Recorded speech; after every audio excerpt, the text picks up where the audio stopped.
സംസ്ഥാനത്തെ സ്കൂൾ സുരക്ഷയുമായി ബന്ധപ്പെട്ട് മുഖ്യമന്ത്രിയുടെ നേതൃത്വത്തിലുള്ള ഉന്നതതല യോഗം ആരംഭിച്ചു. വിദ്യാഭ്യാസ മന്ത്രി, ചീഫ് സെക്രട്ടറി, വിദ്യാഭ്യാസ വകുപ്പിലെ ഉന്നത ഉദ്യോഗസ്ഥരടക്കം യോഗത്തിൽ പങ്കെടുക്കുന്നുണ്ട്. ഹാൻസ് ജോൺ ചേരുന്നു വിവരങ്ങളുമായി. ഹാൻസ്, കുട്ടി സ്കൂളിൽ ഷോക്കേറ്റ് മരിക്കുന്ന സാഹചര്യം, അതിനുശേഷവും നമ്മളടക്കം നിരവധി വാർത്തകൾ ചെയ്തതാണ്. പല സ്കൂളുകളും അപകടാവസ്ഥയിലാണ്, സ്കൂൾ കെട്ടിടങ്ങൾ അപകടാവസ്ഥയിലാണ് എന്ന കാര്യമടക്കം. അപ്പോൾ ഈ വിഷയങ്ങളൊക്കെ ഈ യോഗത്തിൽ പരിഗണിക്കപ്പെടുമോ? ഒരു വേഗത്തിൽ സത്വരമായ നടപടി പ്രതീക്ഷിക്കാമോ യോഗത്തിന്റെ ബാക്കിയായി? എന്താണ് കിട്ടുന്ന വിവരങ്ങൾ?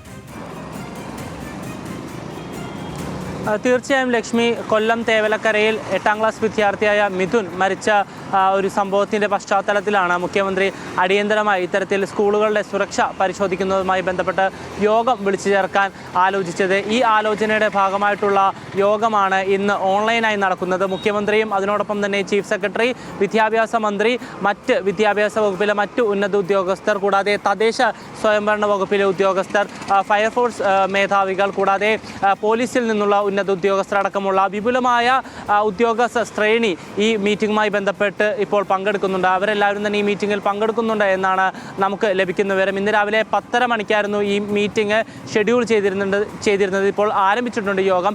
ഈ യോഗത്തിൽ സമഗ്രമായ രീതിയിൽ ഈ സംസ്ഥാനത്തെ സ്കൂളുകളിൽ ഏതെങ്കിലും തരത്തിലുള്ള സുരക്ഷാ വീഴ്ചകൾ നിലനിൽക്കുന്നുണ്ടെങ്കിൽ അവയെല്ലാം എന്തൊക്കെയാണ് എന്ന് ചോദിച്ചുകൊണ്ട്, മനസ്സിലാക്കിക്കൊണ്ട് അത് നടപ്പിലാക്കാൻ, അല്ലെങ്കിൽ അവയിൽ ഒരു തീരുമാനമുണ്ടാക്കാൻ എന്താണ് ചെയ്യേണ്ടത് അടക്കമുള്ള കാര്യങ്ങൾ ഈ യോഗത്തിൽ ഉരുത്തിരിയും എന്നാണ് നമുക്ക് ലഭിക്കുന്ന വിവരം. അതിനോടൊപ്പം തന്നെ ഈ സ്കൂൾ തുറക്കലുമായി ബന്ധപ്പെട്ട് വിദ്യാഭ്യാസ വകുപ്പ് കൃത്യമായ മാർഗനിർദ്ദേശങ്ങൾ പുറപ്പെടുവിച്ചിരുന്നു.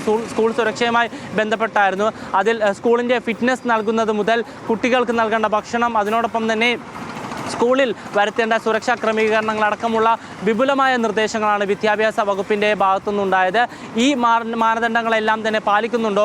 തദ്ദേശ സ്വയംഭരണ സ്ഥാപനങ്ങൾ സ്വീകരിക്കേണ്ട നടപടികൾ എന്ത്? പോലീസിൻ്റെ ഭാഗത്തു നിന്ന് ഏതൊക്കെ തരത്തിലുള്ള സഹകരണവും സഹായങ്ങളും വിദ്യാർത്ഥികൾക്കും സ്കൂളുകൾക്കും നൽകണം? ഈ സ്കൂളിൻ്റെ സമീപത്തുള്ള റോഡുകളിലൊക്കെ കുട്ടികൾ ഇറങ്ങുന്ന സമയത്ത് കൃത്യമായ പോലീസ് സന്നാഹം വേണം, അല്ലെങ്കിൽ പോലീസിൻ്റെ ഒരു സാന്നിധ്യം സ്കൂൾ വിടുന്ന സമയങ്ങളിലൊക്കെ ആവശ്യമാണ്. ഇത്തരത്തിൽ എല്ലാ വിഭാഗങ്ങളെയും കൂട്ടിച്ചേർത്തുകൊണ്ട്, എല്ലാ വകുപ്പുകളെയും സംയോജിപ്പിച്ചുകൊണ്ട് എങ്ങനെ സ്കൂൾ സുരക്ഷ ഉറപ്പാക്കാം എന്നതിനെ പറ്റിയാണ് യോഗത്തിൽ പ്രധാനമായും ചർച്ച ചെയ്യുന്നത്.